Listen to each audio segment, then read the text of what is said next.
नमस्कार, जेके खबर नाउ में आपका स्वागत है। मैं हूं आपके साथ सुनीत कुमार। और जम्मू कश्मीर की राजनीति जो है वो इस समय एक अलग मोड़ पर नज़र आती है। जिस तरीके से आप विधानसभा के आपने चुनाव देखे, और आज हम इसलिए यहाँ पे मौजूद हैं क्योंकि आज राज्यसभा चुनाव के रिज़ल्ट आने हैं।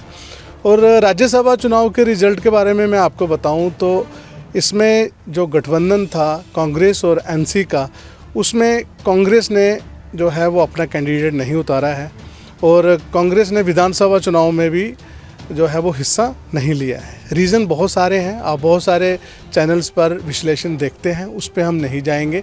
अभी हमारे साथ कांग्रेस के वरिष्ठ नेता रमेश कुंडल जी, जो हीरानगर से बिलोंग करते हैं, और पूरे जम्मू कश्मीर की राजनीति पर उनसे हम चर्चा करेंगे।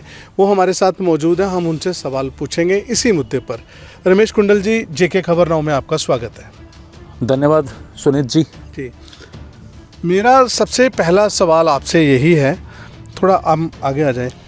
मेरा सबसे पहला सवाल आपसे यही है कि जिस तरीके से मैंने इंट्रोडक्शन में ये बताया कि आप विधानसभा चुनाव की जो उपचुनाव थे जम्मू कश्मीर में, उनसे भी आपने किनारा कर लिया, और आपको एक सीट दी जा रही थी, चौथी सीट कांग्रेस पार्टी को, और आपने उस पर भी कैंडिडेट उतारने के लिए मना कर दिया। क्या रीज़न है, कांग्रेस ऐसा क्यों कर रही है कि वो जो नेशनल कॉन्फ्रेंस को बड़ा भाई, क्या उससे भी बड़ा भाई माने जा रही है, और उनको पूरा का पूरा जो है मैदान पूरा खुला दे रही है?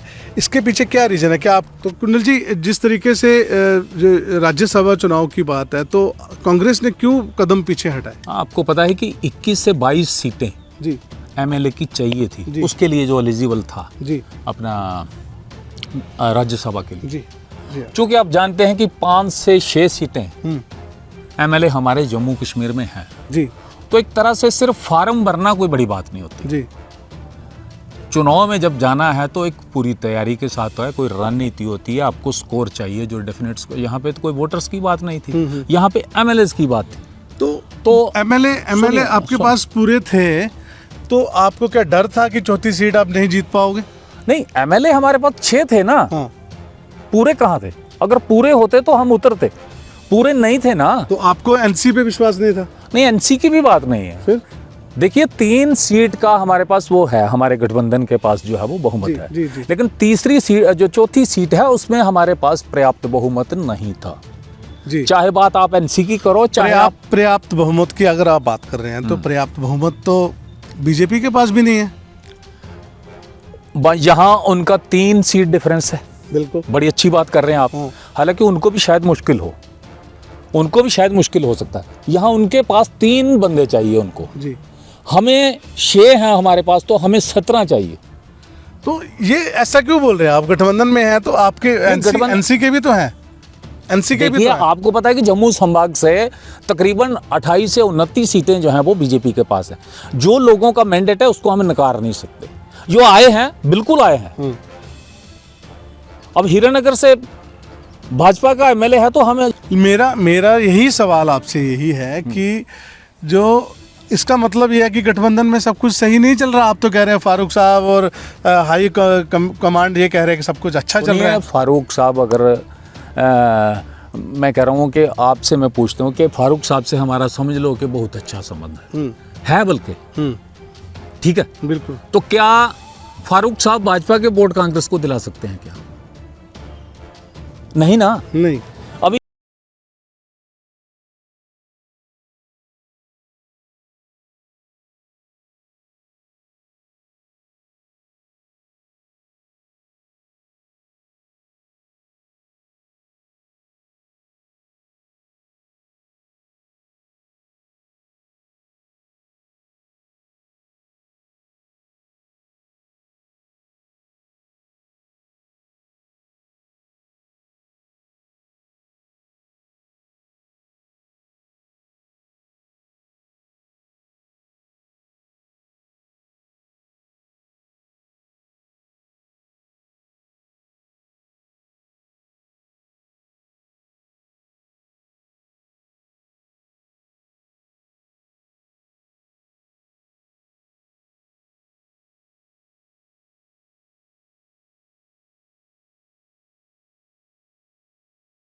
देख नहीं सकते। अब पूरे हिंदुस्तान की बात करें, हम नेशनल पार्टी हैं। जम्मू सुनिए, जम्मू प्रोविंस में आपकी सीटें भी तो नहीं आई हैं। बात सुनिए ना, सीटें नहीं आई, उसके लिए भी काम चल रहा है। बहुत मेहनत कर रहे हैं हमारे जो नेता हैं। सुनिए, आपने देखा, एक एक धागा खोल के रख दिया कि क्यों हमारी जो हार पे हार हो रही है। अब किसी को कहते हैं कि शर्म ना हो या कोई जिम्मेवारी से मुंह मोड़े, अपने पद का दुरुपयोग करे, जितनी भी एजेंसी हैं उनका सदुपयोग ना करे, गलत इस्तेमाल करे, जिसे मिस यूज ऑफ पावर कहते हैं वो। सुनिए बात सुनिए। ये नहीं है हमारा, ये नहीं है कि हमने वोट नहीं लिए जम्मू संभाग से, लेकिन कुछ कारण थे। जैसे बिहार में उन्होंने अभी हुआ, जैसे पहले जो हमने इधर देखा अपने महाराष्ट्र में कि अगर करोड़ों के हिसाब से वोट बढ़ते हैं और विद इन 2-3 मंथ, क्योंकि जब 5 महीने के बाद ही इलेक्शन होती है अपनी पार्लियामेंट्री से बाद, तो उसमें करोड़ों वोटों का इजाफा जब होता है, एक जैसे हम कहते हैं कि इमेजिन नहीं कर सकता आदमी। तो उसकी जो गलती थी वो पकड़ी पहले, फिर वोट जो उनके ऑपोजिट जो बरसते हैं वोट, जो इनको जहां पे शंका होती है कि ये वोट, उन वोटों को ऑनलाइन काटने की भी आपने देखा। ये तो एक समझ लो एक सीट का उन्होंने सिर्फ दिया है, सिर्फ 2 सीट का विश्लेषण किया। अब जो जिसका किया नहीं वहां पे क्या होगा? कौन सा चैनल था, चाहे गोदी ही हो, जिसने हमें हरियाणा में बढ़त नहीं दिखाई थी, लेकिन आप देखते हो कि जब आता है रिजल्ट तो क्या होता है। ऐसे करके आप कह रहे हो कि हम चुनाव जीत रहे हैं। नहीं, सुनिए बात हरियाणा की बात पूरी नहीं, अब हरियाणा की नहीं, मध्य प्रदेश में भी हुआ। सुनो मेरी बात, जम्मू कश्मीर से रिलेटेड मेरा थोड़ा सा, आपने सवाल किया ना, एक मिनट दो। जम्मू कश्मीर से रिलेटेड मेरा सवाल ये है आपसे कि जम्मू कश्मीर में भी क्या आपको लगता है कि इस तरीके का दुरुपयोग हुआ है? 101%। अगर यहाँ पर भी उसका विश्लेषण किया जाए, उसको एनालाइज किया जाए, मैं फक्र के साथ, दावे के साथ कह सकता हूँ कि ऑल ओवर इंडिया में हुआ है, तो जम्मू कश्मीर इससे इशू तक कहाँ रह सकता है?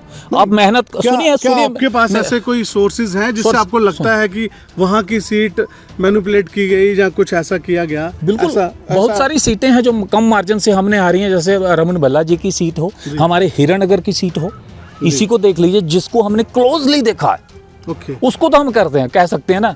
नहीं तो आपने देखा, सुनिए, एक स्टेट, फुल फ्लैश स्टेट, जिसको 2 टुकड़ों में बांट दिया, एक स्टेट जो फुल फ्लैश महाराजे के टाइम की स्टेट, उसको आपने डिमोट कर दिया। एक स्टेट जिसके रिजर्वेशन जहां के युवाओं के लिए नौकरियों में 100%, उसको आपने सारे हिंदुस्तान को जहां पे भागीदारी बना दिया। एक स्टेट जिसकी जमीन यहां पे कोई छेड़ नहीं सकता था, एक स्टेट जहां पे हर एक आदमी जो है वो लैंडलेस नहीं मिलेगा, होमलेस नहीं मिलेगा, उस स्टेट को आपने नेस्तनाबूद कर दिया। एक स्टेट जहां पे बिजली का किराया 120 या 80 रुपए आता था, उस स्टेट से आप 6,000-7,000 के बिल गरीबों से वो कर रहे हो। क्या बात कर रहे हो आप? एक स्टेट जहां पे आपने रेजिडेंशियल लोगों के घर जो थे वो बुलडोजर चला दिया, वहां पे डेवलपमेंट पे नाम पे, कहीं कहीं कुछ पे, कहीं जाति के नाम पे, कहीं मतलब कोई भी आप देख लें, मुद्दा नहीं। एक स्टेट यहां पे रौंद के रख दिया पढ़े लिखे युवाओं को। एक स्टेट जहां पे एक एग्जाम होता है, वो लीक होता है, दूसरा लीक होता है, तीसरा लीक होता है, चौथा लीक होता है। पूरे हिंदुस्तान में 70 से 80 पेपर जो है वो लीक हो गए हैं।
वहाँ पे आपने SRI में SIR में देखा बहुत सारी विसंगतियाँ जो थी supreme court, honourable supreme court ने इंटरप्रेट किया।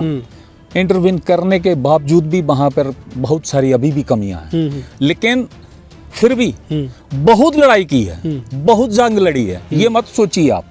और यहाँ पर सिर्फ 6 सीट की बात नहीं करिए, 700 से ज़्यादा हमारे जो हैं वो MLA हैं अभी भी, और 100 से ज़्यादा हमारे MPs हैं।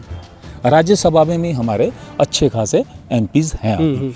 ऐसी बात नहीं है, हम जहाँ की बात नहीं, एक बात, और सिर्फ सत्ता के लिए जहाँ आपकी वो कितनी है, भागीदारी कितनी है, कि आपके पास पावर कितनी है, जाके हमारा इस समय एक ही मौक़िफ़ है कि हमारी स्टेट जो रेता बजरी जहाँ से चोरी की जा रही है, गुजरात को भेजी जा रही है, वो रुके कैसे जी।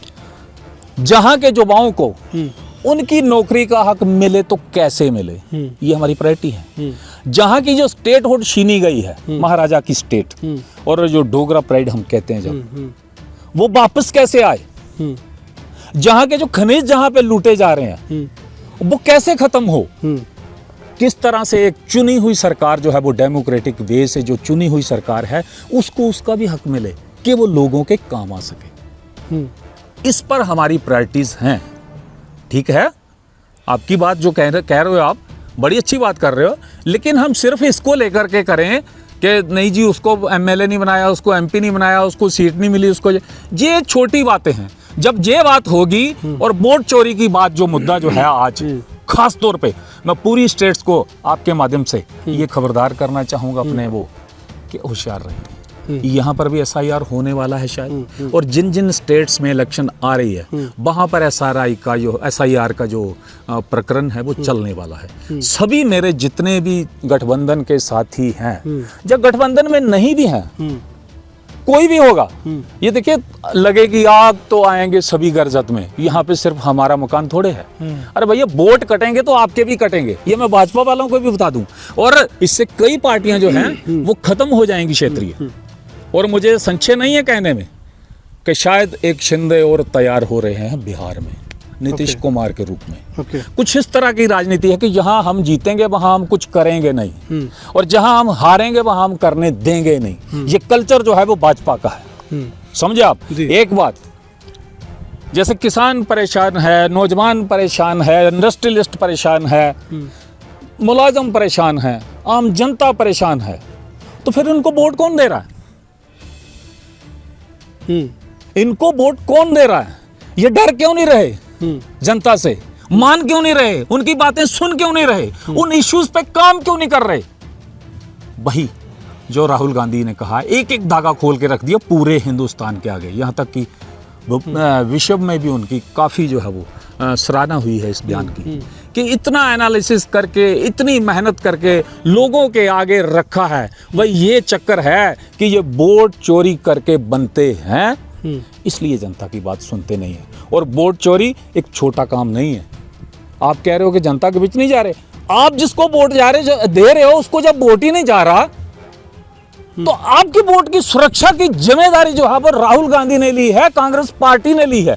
आपको तो सराहना करनी चाहिए कि भाई इतना बड़ा है, ये डेमोक्रेसी को बचाने की बात है, ये संविधान को बचाने की बात है। आज मैं बोल रहा हूं तो ये संवैधानिक अधिकार है मेरा, आप मेरे से बात कर रहे हो तो ये भी आपका संवैधानिक अधिकार है। जब ये नहीं रहेगा तो